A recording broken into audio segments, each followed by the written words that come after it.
L'idée du cours de mécatronique est de mener sur une année un projet en collaboration avec une trentaine d'étudiants issus de différents cursus. L'équipe allie en effet des élèves en BTS extrêmement pointus sur les domaines techniques, que ce soit en conception, en électronique ou en communication, et des élèves ingénieurs plus généralistes, le tout en étant suivi par 2 tuteurs experts qui nous ont accompagnés tout au long du projet. Le projet BRAIN, bras robotisé à interface neuronale, s'inscrit dans un domaine scientifique en plein essor qui est les neurosciences. Dans ce cadre, l'objectif du projet consistait à construire un bras robotisé pouvant être piloté par une personne par exemple tétraplégique en utilisant cette méthode d'électroencéphalographie, ou EEG, c'est-à-dire aux enregistrements des signaux électriques à la surface du crâne qui sont en quelque sorte une signature de l'activité du cerveau et donc de ce à quoi le sujet pense ou fait. Le fonctionnement de l'équipe s'est organisé en 3 pôles pour répondre à cet objectif ambitieux au vu de la complexité des outils employés.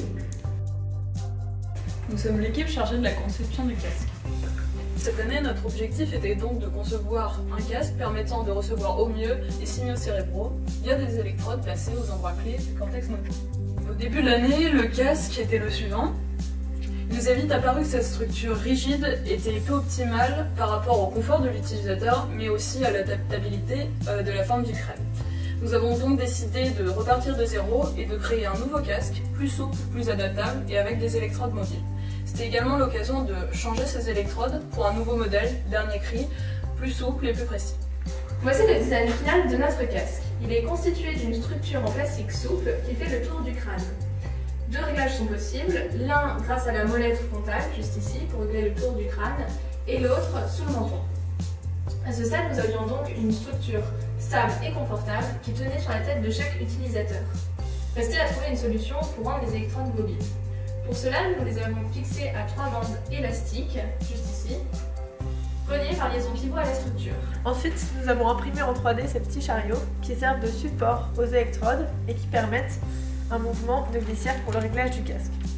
Enfin, pour ce qui est de la connectique, les électrodes sont reliées à des petits connecteurs comme celui-ci, auxquels nous avons soudé les fils de connexion. Nous avons donc réussi à concevoir un casque adaptable et confortable. Reste maintenant à le relier à la carte Arduino. Nous sommes l'équipe chargée du traitement du signal issu des électrodes à la surface du crâne. Notre but était d'implémenter un algorithme qui permettrait de détecter quasiment en temps réel un certain motif signalant la volonté de l'utilisateur d'actionner le bras. Nous avons donc pour cela choisi la fermeture prolongée des yeux, qui serait compatible avec une utilisation par une personne tétraplégique. En effet, il existe des ondes détectables à la surface du crâne, appelées ondes alpha. En fermant les yeux, on pousse les neurones à envoyer le même signal qui correspond au fait que l'on voit du noir. Les neurones se synchronisent et l'on voit apparaître sur EEG un rythme alpha. C'est ce signal que nous cherchons donc à détecter en temps réel dans notre dispositif. Pour cela, nous utilisons une carte électronique réalisée par les élèves en BTS électronique du lycée Jules Ferry à Versailles. Celle-ci possède différents modules de type Arduino.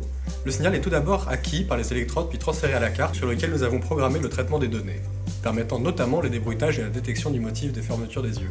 Le signal est ensuite transféré via Bluetooth à une interface permettant de le visualiser et un autre signal de type binaire est envoyé au module de mise en mouvement du bras.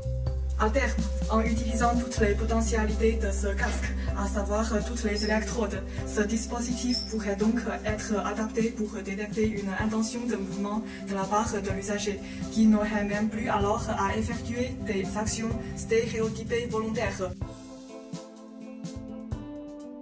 Nous recevons donc le signal Bluetooth envoyé par la partie software à l'aide du récepteur Bluetooth disposé sur notre ensemble microcontrôleur carte Arduino Nano. Le microcontrôleur permet de piloter les différents servomoteurs qui lui sont reliés. En effet, si nous recevons un signal Bluetooth, alors la condition bloquante est validée et nous sommes en mesure de lancer, à l'aide des bibliothèques de fonctions, notre séquence de mouvements prédéfinie. Nous avons choisi de représenter le mouvement humain du bras lors de la saisie d'un objet de dimension restreinte posé sur un support. Maintenant que nous savons ce que nous attendons de notre bras, nous allons nous pencher sur celui que nous a transmis l'équipe précédente. Tout d'abord, nous constatons que les degrés de liberté sont bien ceux attendus. De plus, l'expérience, puis un calcul plus poussé, nous ont rapidement montré que la dynamique ne posait aucun problème. Les servomoteurs permettent d'atteindre toutes les positions. Cependant, un point pose problème, la statique. En effet, si les servomoteurs sont bien dimensionnés pour la dynamique, ils ne permettent pas de maintenir durant un temps raisonnable certaines positions exigeantes en termes de couple, comme par exemple le fait de tendre le bras. Ainsi, il a fallu remplacer les anciennes méthodes de dimensionnement par un calcul plus précis pour aboutir à un bras pouvant reproduire la majorité des mouvements humains et donc de se maintenir dans les positions cibles. Il fallait trouver un moyen d'enlever de la masse pour que le bras puisse effectuer tous les mouvements que nous voulions obtenir.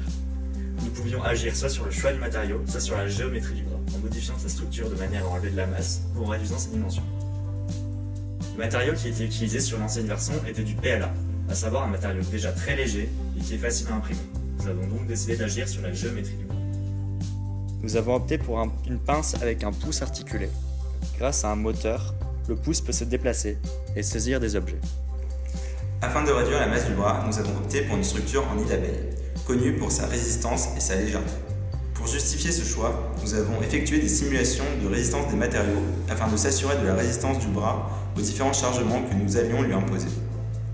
Néanmoins, les calculs prouvent aussi que cet allègement ne suffit pas, et donc qu'il était nécessaire de réduire légèrement la taille du bras.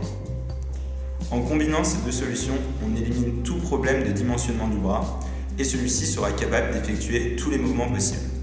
Une fois la maquette reconçue, il ne nous reste plus qu'à produire les pièces en impression 3D, les assembler et enfin relier le bras au microcontrôleur.